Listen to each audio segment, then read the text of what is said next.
Okay, so first off, who am I? My name's Ric Scott. And just as a point two of reference, I want to tell you guys how old I am and how long I've been designing. I'm 53 years old, and I sold my first design when I was 14.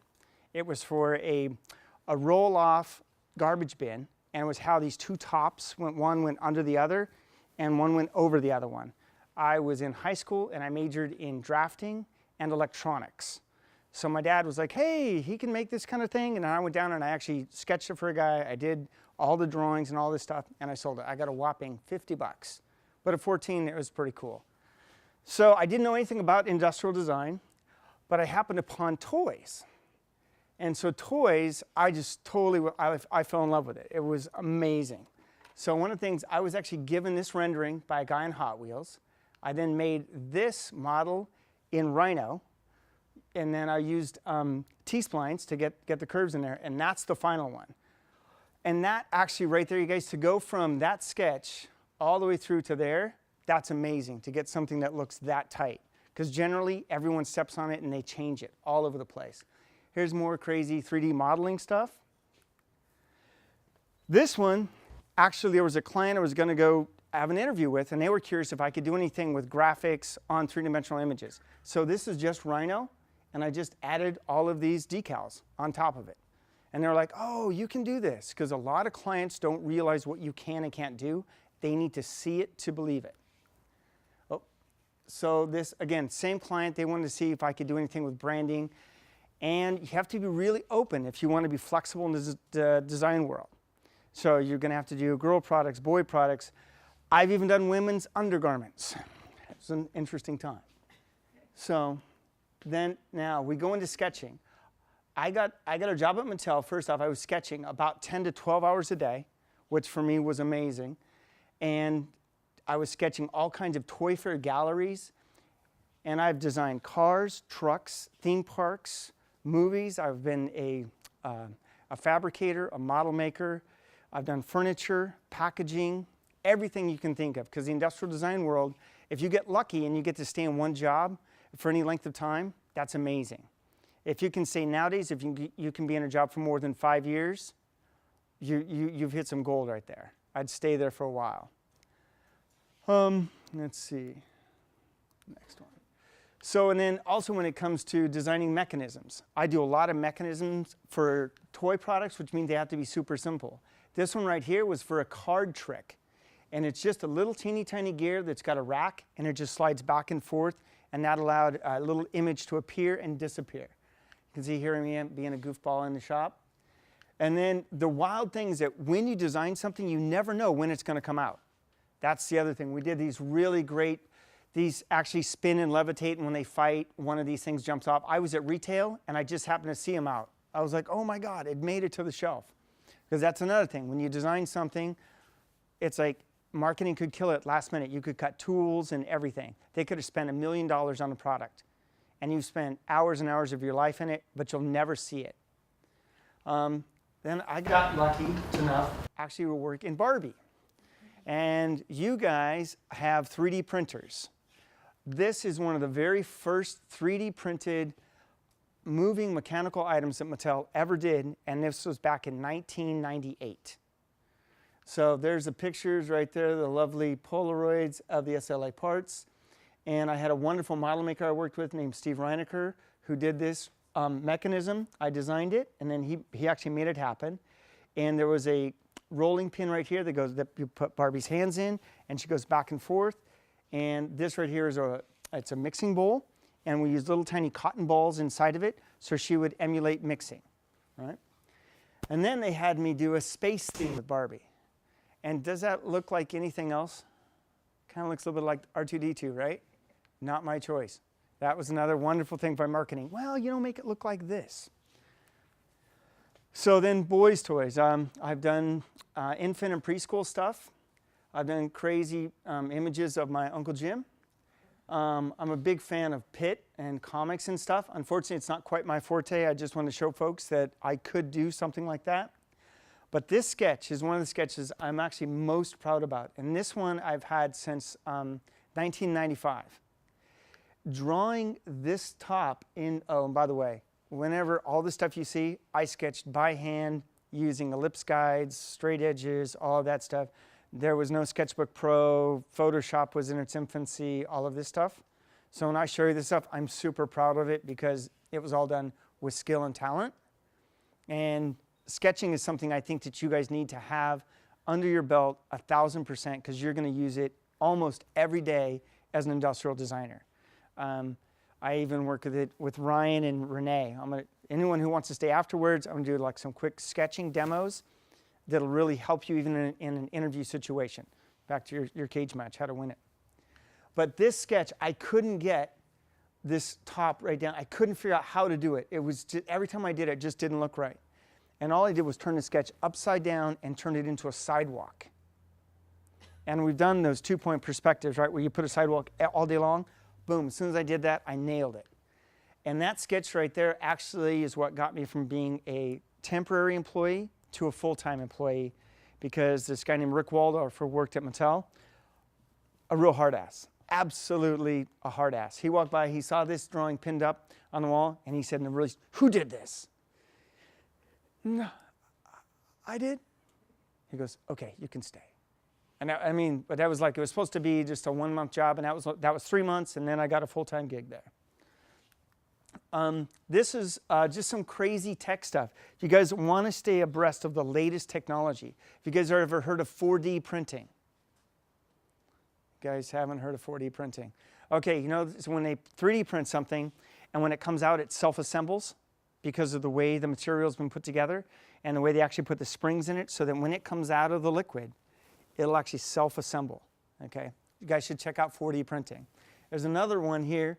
If you add energy to the system, let's say there's this piece that's aligned with magnets, right? Now I add energy to it, boom, I hit it really hard, it flies apart, but then I put it in some kind of a container and I shake it, and it self-assembles because of the orientation of the north and south on the magnets. So something like that is really fun for toys as long as you age grade it appropriately, because some really smart engineer's child decided to eat a magnet, and then it kind of messed it up for everybody. So this is just a real quick way to do a concept. This is just something I stole off the internet. Oh wait, we don't do that, do we? So this here was just like, it's a key that goes in the back of Batman. Now you can fight, and then if the other guy knocks you off, you lose. And then do you guys know about color change technology? Have you guys ever touched anything that actually when you touched it was one color, when you brought your hand away it was a different color?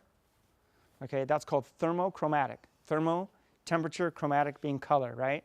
In the toy industry, we use color change technology all the time. This one right here actually uses sound. And what it is they've got little teeny tiny fibers in there, and there's a fiber that is sensitive to heat when vibrated. So if you vibrate it at a high enough frequency, the fibers heat up. The fibers heat up, they change color. So now you don't have to have physical contact. Now you can use sound at a given frequency. So stay abreast of whatever technology that you're into. Whatever, I don't care what it is. Like I work at Meccano right now, which actually was Erector set and at Spin Master. Anyone know what Erector is? Yeah, thank you. Yeah, the 4 guys that I employ. So anyone know what Meccano is? No. Well, okay, good. Same people. All right. It's a building system that has a series of girders, and they've got holes in them and all that stuff. We've got robots now and all of that. I didn't bring any of that because it's not as exciting as this. So this one is another one. Oh, one big thing. As an industrial designer, you need to be able to ideate, which is sketch, right? And the next thing is you need to do what I call professional coloring or rendering. I personally suck at rendering. I absolutely suck. I'm terrible. I've tried over and over for years and years, and I'm not good at it. That's why I became a 3D modeler. And what I did here was I wanted to see what happened when we did some stuff with the Smurfs, and I didn't want to have to render all this stuff because clients always change it, so I just 3D modeled it. It's kind of a cheat, but it's a great thing if you can show a lot of different ways to treat one surface. So now I also was I did the artist thing for a while, which was really cool, 2005. And I actually was on TV for HGTV, did a special about me. I welded all these crazy things together and all of this stuff. And then here's kit bashing. I'm sure you guys do a lot of kit bashing, right? You buy something, you cut it apart, you glue it back together to make something else? No? You guys don't do that? You should do that. If you're given an assignment to design something, don't reinvent the wheel. The very first thing you want to do is figure out, go to the internet, do some research, what's out there, what's been done. Buy a couple of things that are out there, cut them up, put them back together in a different format. Take pictures of it. You're going to learn a lot from that because you're going to, stand on the shoulders of giants that way. And so then crazy graphics I did for Hot Wheels. This actually was for an internal study model for Hot Wheels. It was an RC concept car. And the front end rotates around so it couldn't actually ever get stuck. It was pretty cool. The next year, Tyco RC came out with this. I was on the, this is a building system called Constructs. It came out again in 1995. They tried to revive it from 1986. It didn't really go anywhere. And then sketching. You've got to sketch all the time. This actually, again, was a hand sketch. This was a bathtub playset. And then this is some rhino modeling about how this was going to be a car wash for the bathroom. Sorry, the bathtub. And now more modeling, okay? You guys, how many people 3D model in here? How many people want to 3D model in here? How many people love 3D modeling? Okay. All right. All right. So I wish I could take credit for those renderings, but I cannot. Those are done by Alton. Alton is an amazing designer who works for Hot Wheels. But I took his renderings here, and that's the model I made in Rhino. Uh-oh. Am I going to get shut? I think Van left. Van will fix it. Good. So when you 3D model, think about how it's going to be painted. This is really critical when you send something to a modeler or a model shop. I took the tires here because if you 3D model a tire, the tire will spin on the rim. So you need to have a key in the tire that locks on the rim. And think about this piece here. If that's going to be a color piece, separate it so it can be painted and put on quickly.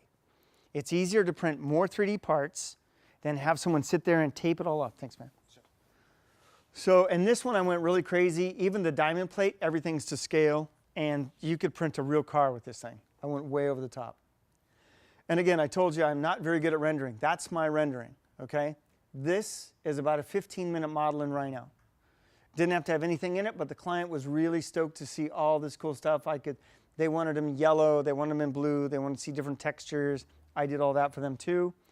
This is another thing where they wanted to actually have a toolbox that converted into a workstation, a work surface.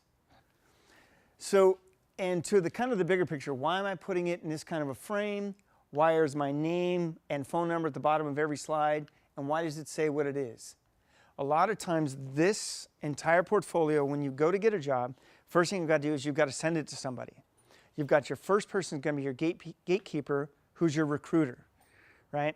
Unfortunately, the recruiter doesn't know anything at all about 3D, anything about 3D design, what programs you're using or anything. They need to be able to talk intelligently to the design manager. Like, oh, do they do 3D renderings? Well, it says so yes on the resume. Oh, well, but do they have anything in their portfolio? So that's why you put stuff like that on there. Make it easier for them to say yes by including enough information. Don't go overboard, but enough that they understand what it is. So here's the lovely 5 years of my life. I wanted to be in Hot Wheels so bad, but they didn't have an opening. So I ended up being actually the only straight person doing what I did in Barbie. And I got left out of many meetings because they said, Rick doesn't know anything about tulle. How many people know what tulle is in here? In the band? No, it's a fabric. Tulle is a fabric that goes underneath something else that helps it to stand up, gives it size and body, and gives it fluffy walks as they go down there. I don't know. Anyway, so I had to know a lot about girl products. I had to learn about hair play. I had to understand grooming. I had to understand what it is. In toys, there's about 6 or 7 basic play patterns. And nurturing is a big play pattern with girls. But now you're not supposed to say that because everything's gender neutral, which I don't think is true. But it's all right. But there's some really cool stuff. I talked to you about tech. This was great. We did a thing which was going to have actually, it has ink. And what you do is they put magnetic filing, well, actually metal filings in the ink. And as this ink goes down, there's 2 strips. So that's conductive. They call it conductive ink. And now Barbie could become the power source for whatever she plugs into. She can power that. So her little backpack here, she had a little EMT thing that actually made the sound of a heartbeat. So if she put her hand into it or on it, it would make a heartbeat sound. And we had the same thing with the patient. So that we were able to take and just put the batteries in Barbie. So battery size, all of this stuff is critical. I mean, it'll really mess up your design. If you go and you try to do something really neat, and all of a sudden, oh yeah, it's got to have batteries. Okay, I can put 2 in there. Guess what? We got to put 4 in there. We just ran into that 2 days ago with Alan at work. It's a terrible thing. This handheld thing is going to be really cool. Now he's got to put 4 batteries in where we thought we were only going to put 2. And then it comes down to something super simple. This is just an exercise to get them to buy 1 doll, but then when they go to collect something, this one, and then when they put them together, it looks beautiful on the shelf together. And so you want to encourage, that's the other thing. Think about your clients. And you don't want just them to come to you for one time. You want them to come to you over and over again. So something like this is we encourage the consumer to buy more. This was cool shopping Barbie.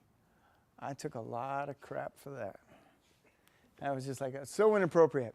This is probably going to be the biggest lesson of all. Okay, you have no time to do anything at work. You have no time. There's, seriously, Ryan today had to model something for me in about 2 hours. And he had to go from scratch to done 2 hours on the 3D printer. I'm going to take it off the printer tomorrow morning and show my boss, and we're going to move from there. Same thing happened. You see this little hose going up the backside here of Barbie? I came in on this product, and what this Barbie does is they use a bellows, and it blows up a balloon.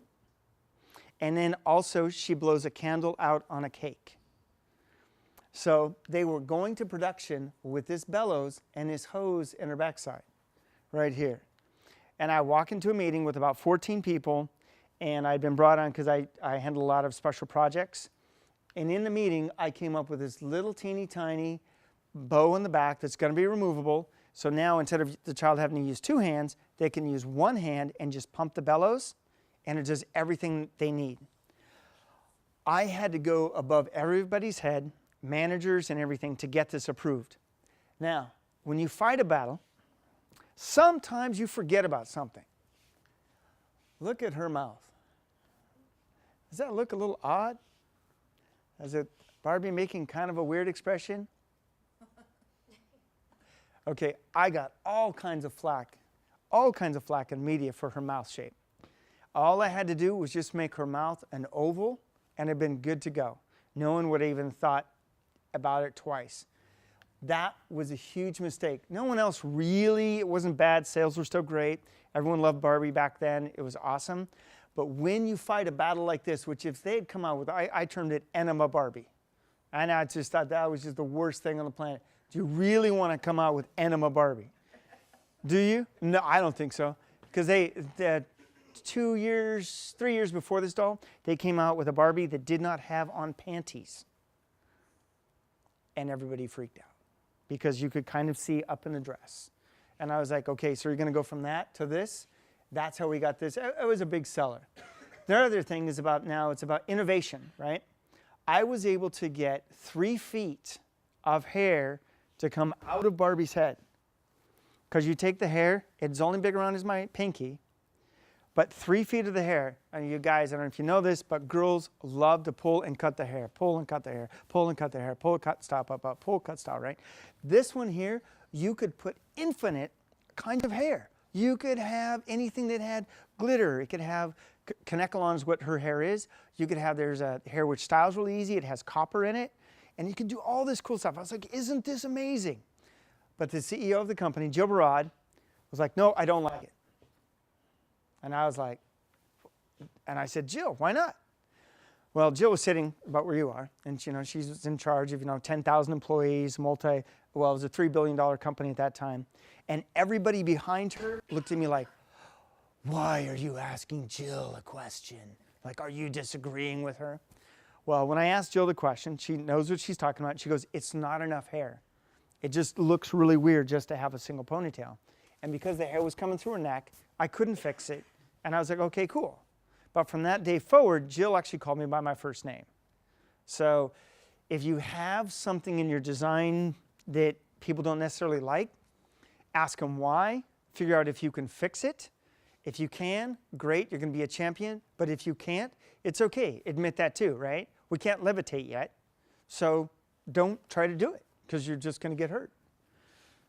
So there's more great Barbie stuff.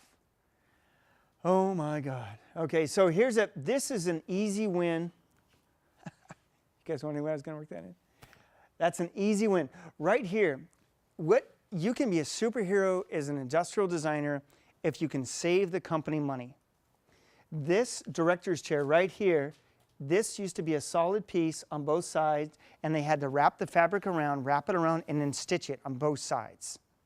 All I did was slice it open right there on both of these, and it was enough that they could take their already stitched piece and just slide the seat on this way, that way, and this way.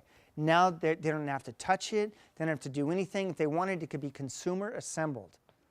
When you save costs like that, I think I saved about 12 cents per toy on this.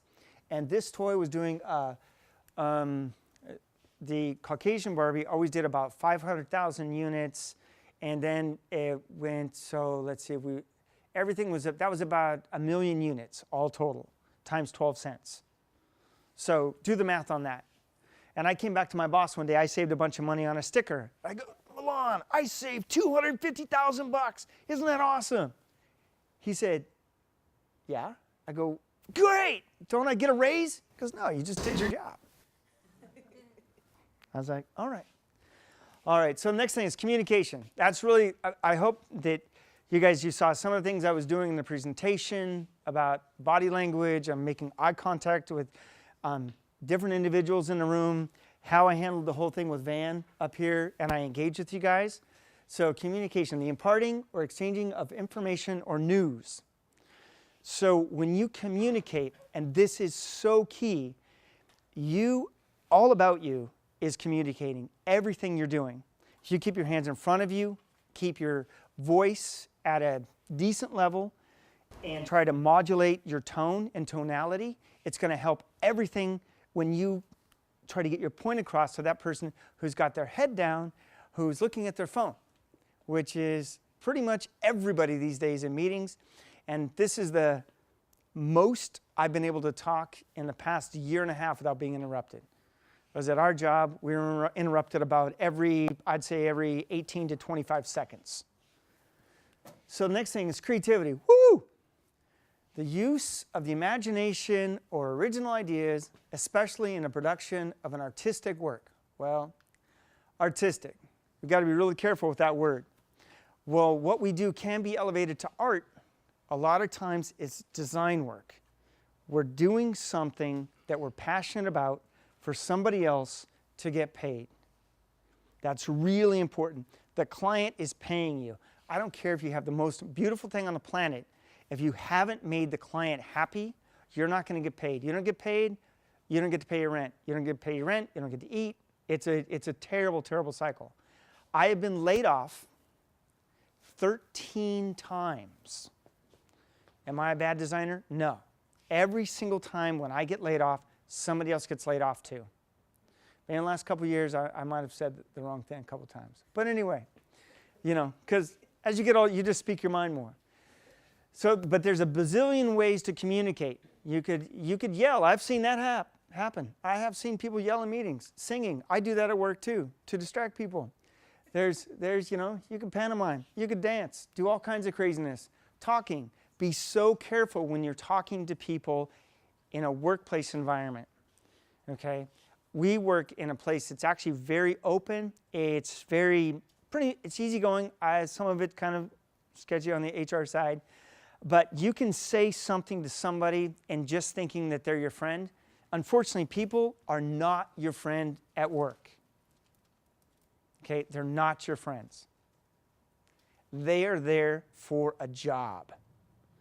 If push comes to shove, you sent the wrong email, you left somebody off of the email, someone is going to come back at you and they're going to come down on you for not doing that. They're not your friend. If you do stuff outside of work with them, oh, that's good, but I would be very, very careful. So, and then sketch. Can you guys sketch? How many people like their own sketches? How many? I want to see your hands. If you like it, raise your hands high. All right, good. How many people hate their sketching? How many people think their sketching can be better? Okay, if anybody doesn't think their sketching can be better, you're done. Just leave now, because you must be a god. I have worked in the industry for 30 plus years. I have met 3 natural designers in my whole career. Only 3. And I am so lucky and blessed that I work with one of them right now at Spin Master. His name is David Shelton. He is an amazing design god. The way he delivers himself, he's very composed. He's a very humble person. He speaks very softly but very directly. He understands his subject matter, and he sketches like, oh, it's just amazing. I just want to sit next to the guy and just like soak up some of his like amazing aura. So can you actually draw something so somebody else understands what you're talking about? When we're designing something, we have all these great ethereal words like, oh, well, if I juxtaposition this and this contour doesn't really talk to my soul. It feels like something that would be out of a B-class movie. Okay, I'm sorry, none of that crap works. You got to be able to sketch, draw, and communicate with other people. So you guys, you guys can all sketch this good at least, right? It's a really good sketch. Somebody, you should be shaking your head no. This is really amazing work here. Do you guys know, does anybody know who this is? Over here. This guy's over here. This is Creature Box. Creature Box, these guys have some of the most amazing renderings because color is your friend. Color will help you to tell a story. I told you I'm not very good at rendering. I'm just not. Unfortunately, my brain doesn't get it. I know what good rendering is. I know what bad rendering is. But Creature Box, they got it. Because boom, look at that. Look at all these. Just look at this. You can totally tell what's going on with that shape, right? Now, granted, it was the same thing when you desaturate it and take it into just your gray values and whatnot. Their work is amazing. And look at this guy here, right here. This has got just a pop of color. And this takes the viewer from up here all the way down here and says, this is the solution. This is where I've ended up. Right? And you do that with color. It's a great, easy thing to do. Go back to this. You see how this is right here? It's kind of okay, like I can see there's a lot of value change here. There's a high contrast situation going on between this and this. But when you go to that, your eye is drawn right there. It's right there to the color itself. Oh. I got a lot of bad news for you too, as designers. Anybody scared?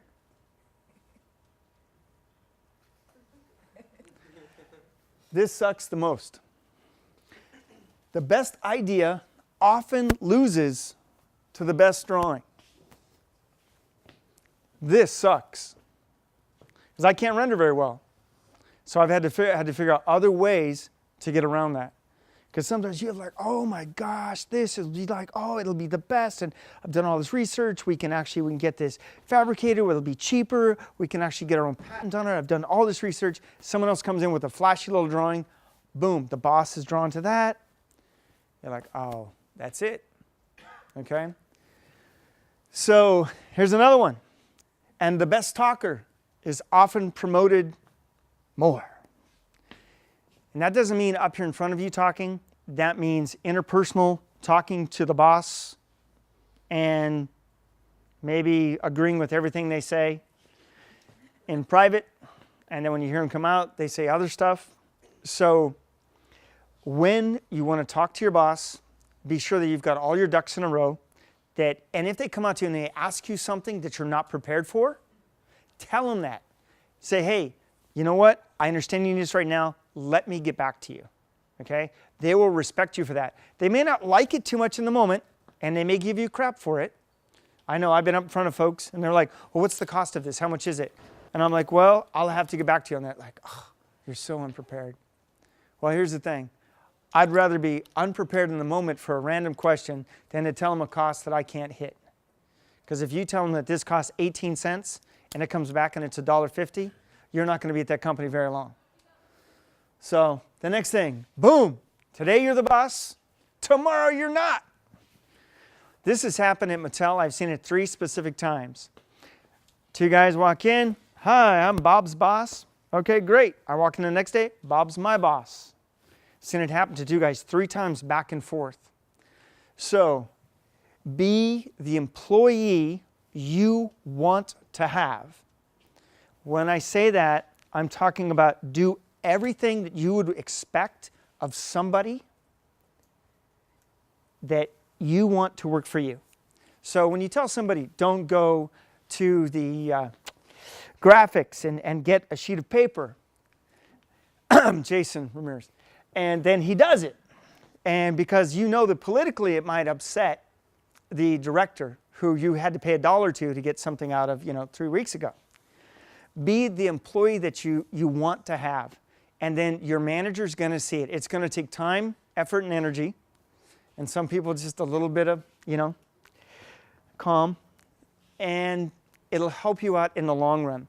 Because don't just think about one job. Think about everything. It's a lifetime.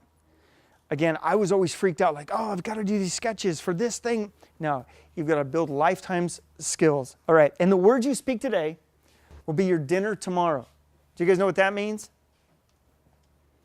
I'm giving Jason a lot of grief. I could end up working for Jason. Jason could start his own design consultancy. He's like, Rick, I'll bring you on. It's great. This is great. He's got a great package for me, but then I'm working for him. And next thing I know, then he's like, hey, you remember when you gave me crap when I was at, that thing, and then you did this thing and the other thing? Yeah, you can clean the toilets tonight. I'm like, yes, Jason, what would you like me to clean them with? So, good news. Anybody want good news? Yeah? You want some good news, right? Every single one of you can be crazy amazing. You can. It's within. Do you have the passion?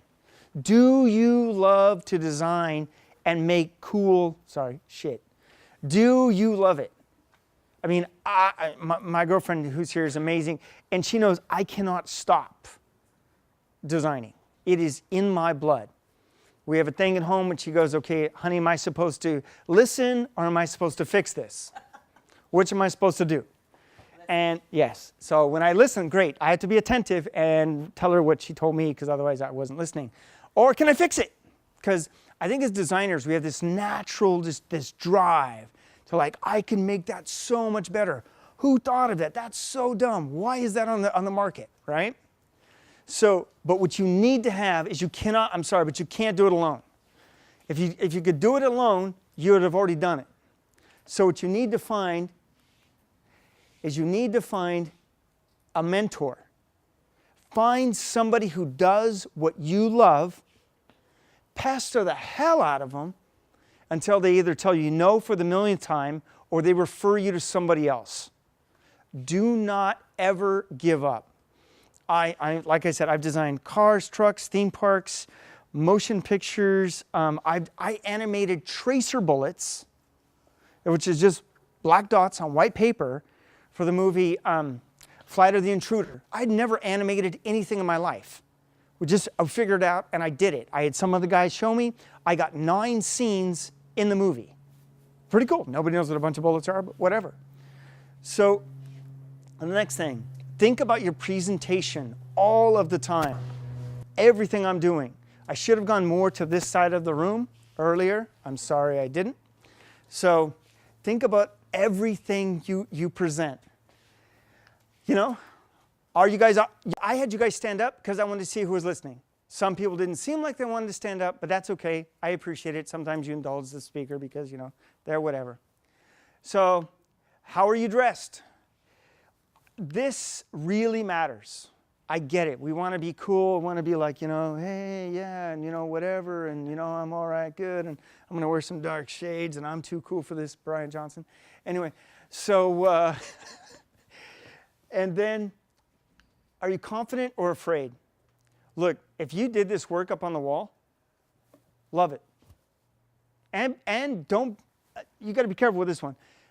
Don't be afraid to say, you know what, I wish I could have improved this area, but I'm going to improve it next. Okay? Don't be afraid of anything. You know, hopefully you're hypercritical of your work.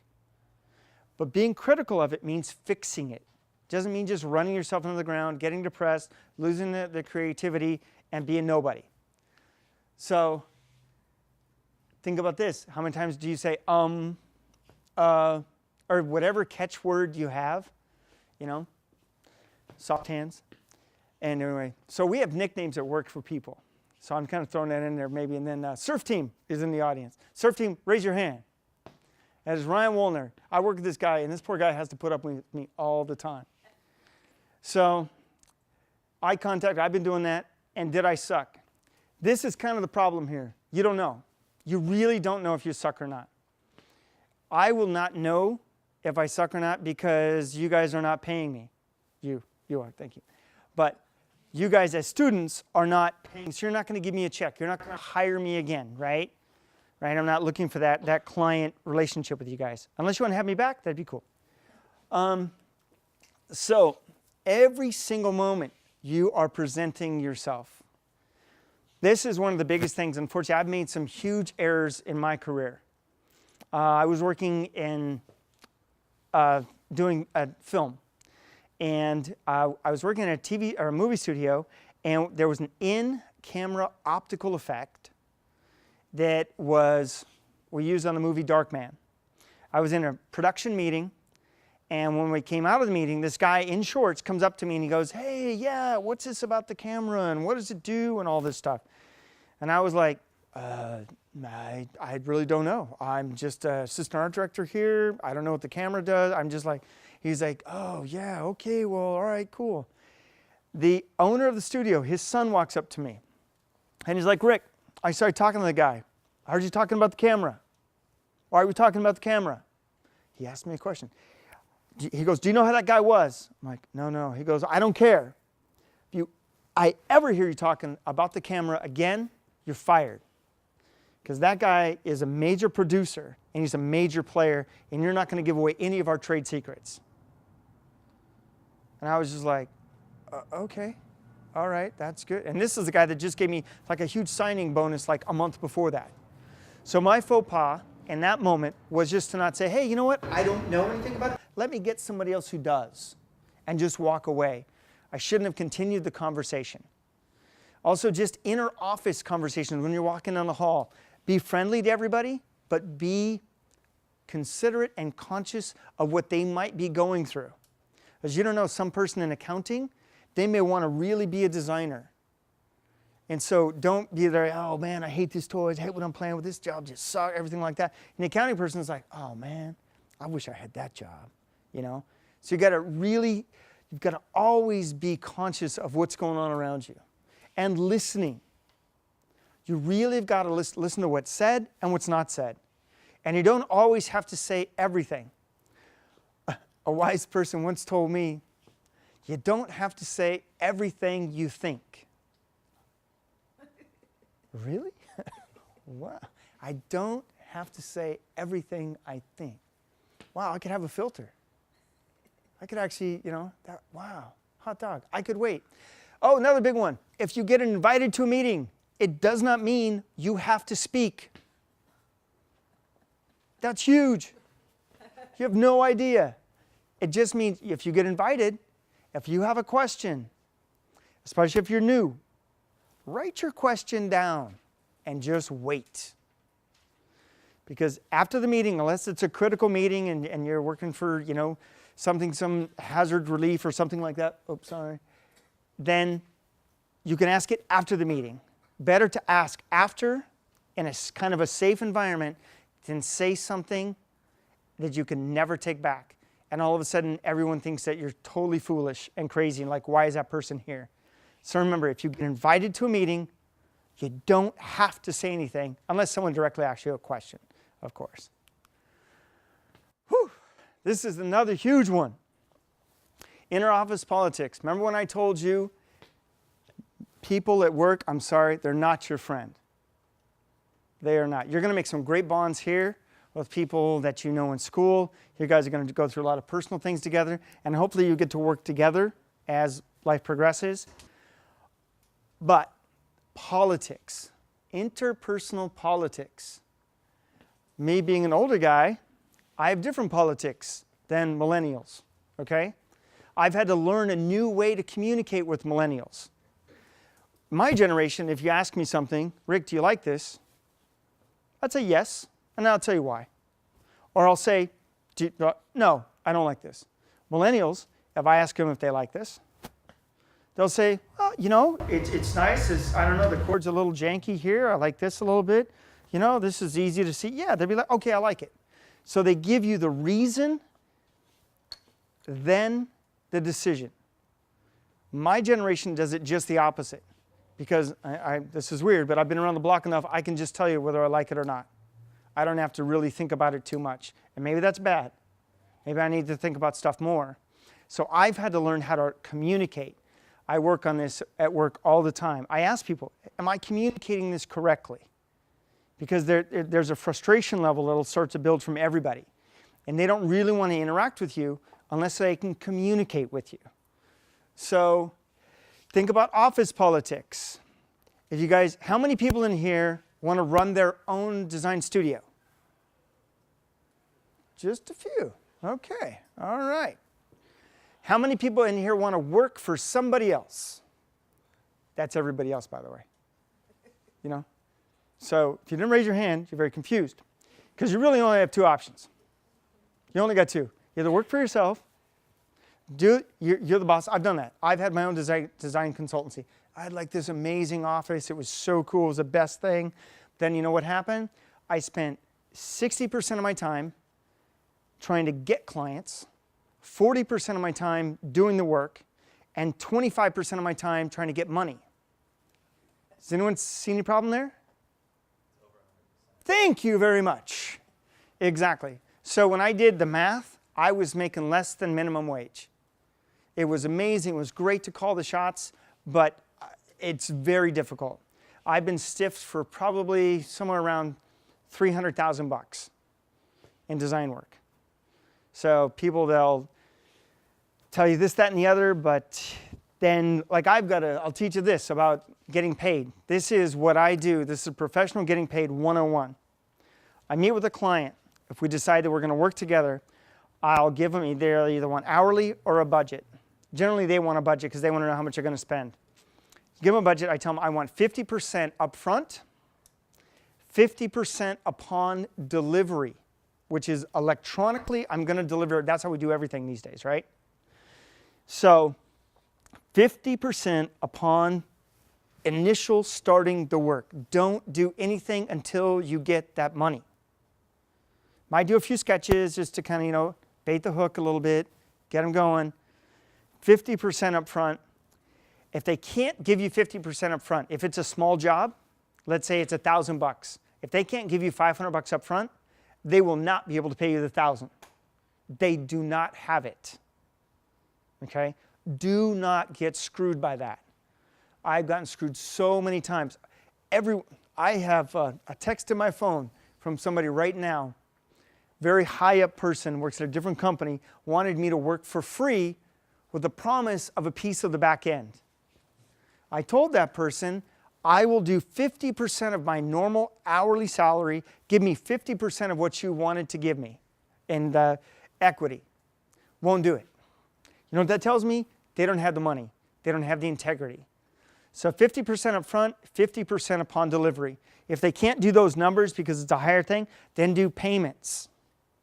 Get this written down. Get a contract. Write a contract with these people. Send it to them certified mail so that you actually have a physical tracking that if they want to go to court with you, you've got something to show. I did this. I did Pogs. Anybody remember Pogs? No. All right, whatever. So I did that, and I was supposed to do 5 of these big boards. They lost interest. 2 boards in. I got to keep the whole $5,000. I bought a whole new computer system and everything. So, all right, so I did that. But now think about this one. This is probably the biggest one. Ego. Who in here is the best designer? Might say something about his ego. Van, I know you wanted to raise your hand too. So, all of us, we're designers because we think we have the best idea on the planet.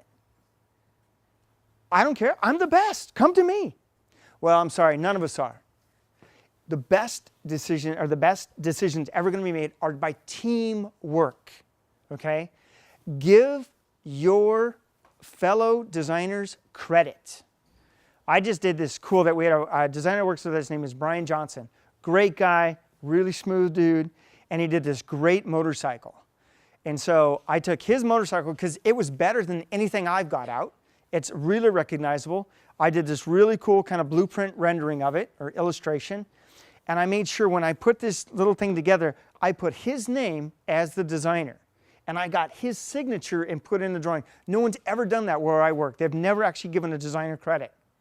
Hey, I threw my name in there too, as the illustrator. And also equally in size, but below his. So, but think about it, it's a team. Everybody's got a huge ego. I'm really, okay, so let me back up. The people that you're going to be interviewing with, probably going to be closer to my age, probably a little bit younger, probably in their 40s, okay? We're very, very sensitive to people who are all about themselves. Oh yeah, I got that, no problem. Yeah, oh, I understand. Oh yeah, totally. Oh yeah, yeah, oh, yeah, got it. God, I hate hearing that. Drives me nuts. I hear that a lot at work all the time, and then I watch, stuff's not done. I'm a very, very, I'm a hyper-detailed, focused person, which drives other folks really crazy, because when they tell me to do something, it's kind of like if you ask me what time it is, I might build a watch instead of telling you what time it is. It's not always a good thing. So understand your audience. You guys look like you're getting bored. Are you guys getting bored? Come on, be honest. A little bit? Sorry, that's okay to be honest, you know? You know, I'm not a paid speaker for everything. Let's see. Anything in the end? Oh, guess what design is? It's subjective, right? It is not 1 + 1 = red. I was also a math major, electronics, a double E, and archaeology. So I get all that. And I love math. I love calculus, everything. It's great. I actually do use math as a toy designer. I was calculating some force on a little thing the other day. I know I'm the only one who probably does that. I actually write little equations. I try to hide them from everybody else. I'm kind of a geek. But it doesn't work when it comes to being a designer. Today we just had a big thing about color. Color is very personal, very subjective. Sorry, again, it's got to be different here, but genders like different colors, sorry, but men and women, they like different things set off cues from their childhood. Now maybe 20, 30 years from now when there's supposedly no gender difference, maybe that won't exist. But so today there were too many cooks in the kitchen, so I just stepped out of the picture. I said, you guys handle this, I'm out. So you have to understand that too. And then, anyone know what a polymathic designer is? I don't either, but it's a cool word. I just put it up there. I saw it on something I read. And a diligent informant. Oh, you know what that means? It means I'm on internet way too much. And I know way too much about so many dumb topics. So there's always bizarre words too. When I worked in Barbie, we used the word penetration a lot in marketing. You just snickered. I like that. There's a lot of strange stuff that is said. You know, and then there's a lot of buzzwords. Everyone's got buzz. Oh, can I reach out to you? Can I get my arms around that? Can we get on the same page together? Let me loop back around. We'll talk about this offline, okay? Can we do it offline? Thanks. All right, we're going to talk about this offline. And then, you know, there's all these stupid buzzwords. I hate them. Personally, as the guys I work with, Rick is just right to the point. My question is, was it worth it or not? Let's move on. Let's just do this. But unfortunately, I'm doing that the wrong way. You really got to be able to talk to your audience, know what they are used to hearing, and speak that way. When you, the best thing ever, talk to different disciplines. Understand what the engineering guy does. Understand when he talks to you about a draft angle. Understand what the marketing person does when they talk to you about their back-end metrics. Understand, how many of you speak more than one language? A bunch. Okay, totally cool. I only speak English. It sucks. I'm trying to learn some Japanese, but my son is fluent even in Italian. If you learn a second language at work, it's so amazing. And if you travel, I've traveled to China a bunch. You should be open to different cultures and how they communicate. And that goes back to knowing your audience. But again, everything else is subjective, right? So different cultures have different things that they find appealing. So as a communicator, it's your responsibility to make sure that your intended message is understood. Do you guys understand that I'm trying to help you to be great designers? Yes or no? Yes. Because I have a great deal of passion for design. I love it. And I'm a very, very passionate person. Even when I get upset, I'm very passionate on that side too. So I try to curb that in the workplace environment. But so my intended message tonight is to give you some hard learned lessons in my life so that you guys can be better designers and you can integrate with each other better. Because understand everybody has their own ego that they're going to bring to whatever it is. They have their own, they used to call it baggage, I don't know what they call it now, but we all have our like me, being 53 years old, being in this industry for over 30 years, right? I've seen a lot of stuff. And when I hear somebody half my age tell me about stuff that I did and why it doesn't work, and I'm just like, okay, whatever. And I've got to take a step back and just listen to them and be like, okay, but did my intended message get through? Did we learn anything? So be clear. It's another one I'm working on all the time. Be exact. Let people know what your expectations are, what the deliverables are, and then be involved. Be really involved. If you ask somebody to do something, don't just push them off and say, okay, I need this in 2 hours, and come back in 2 hours and expect it to be done. Be involved. With Ryan today, I gave him a really short timeline, had to be done. I checked in on him about 3 times. And then he came over and checked in with me. Really important when you're going to communicate is to be involved and make sure that it's a circle. And if Ryan had some great things like, hey, why'd you do this part here? If he hadn't come to me, the part wouldn't have worked. I was like, wow, thanks. I missed that. But sometimes you communicate so rapidly, you miss things. That's why I rely on my teammates to help me to solve issues. So the conclusion. Don't you guys just love that slide? And so whenever you hear that, I don't know if you guys go to church, but whenever you hear in conclusion, you're like, oh, thank God, this is going to be over. All right. Creative communication is an evolution of skills deliberately delivered to yield a desired outcome. I wrote that. Does anybody understand it? Come on. It's kind of good, right? Creative communication is an evolution of skills, right? We're always learning. I am learning about how to communicate even with you guys right now. All right? I'm trying to make sure you guys are awake. Woo! Right? Paying attention. Some of you had your head down the whole time just on your phone.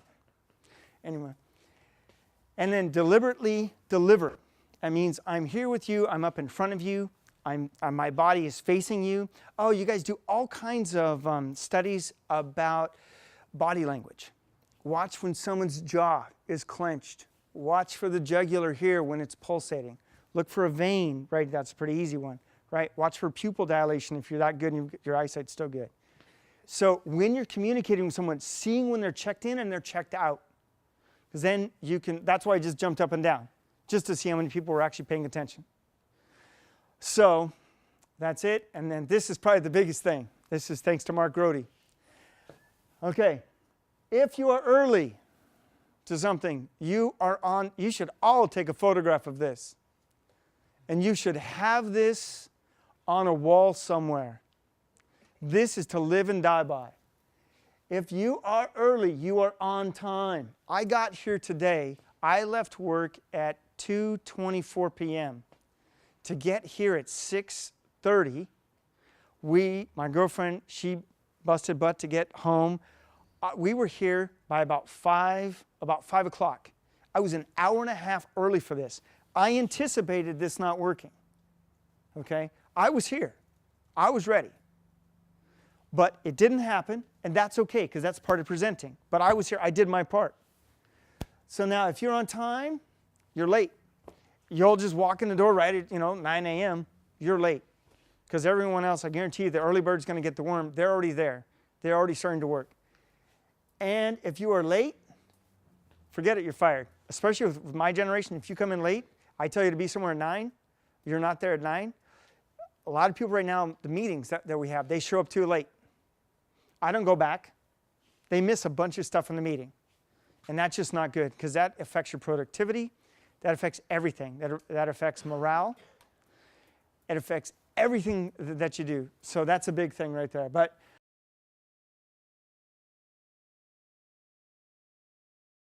yes, I have actually stepped out and I've done it. I took a product, it was called Eat and Play, and we took that one and we went all the way from nothing.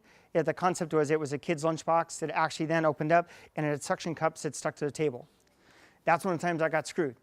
That was by a guy who's still in the toy industry, and he hosed me out of it and folded the company without me knowing it. But I've done that. I did another one where we went from nothing to on the shelf in 61 days. And that was in PetSmart. I got hosed again. So yes, I have done it. It's difficult, but Kickstarter is a great way. If you want to do it, Kickstarter is a great thing to do. Yeah, if you guys could get your degree in industrial design and then get your MBA, boom, slam dunk. I think knowing both sides of that equation, knowing how to run it, because I'll be honest with you, I'm not the best business person. I'm great at contractual negotiations, stuff like that, running a business day to day, getting an accountant, all of that, who to hire, everything. I'm not the best.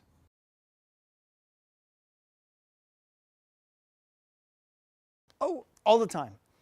If you guys aren't very good at perspective or drawing, man, I tell you what, Rhino, I'm not a big fan of Rhino. I've used it for like 10, 15 years, but it's so easy to just model something super fast. You put it into your Cintiq, right? Boom, take the opacity down, sketch right over the top of it, and there's line weights. Line weights are super important, but yeah, I do it all the time. There's an illustrator at work. His name is Dion. Amazing figures and stuff, but he's not good at perspective. I did some stuff in Rhino for him, and he's like, wow, and then he uses that. So it's a great tool.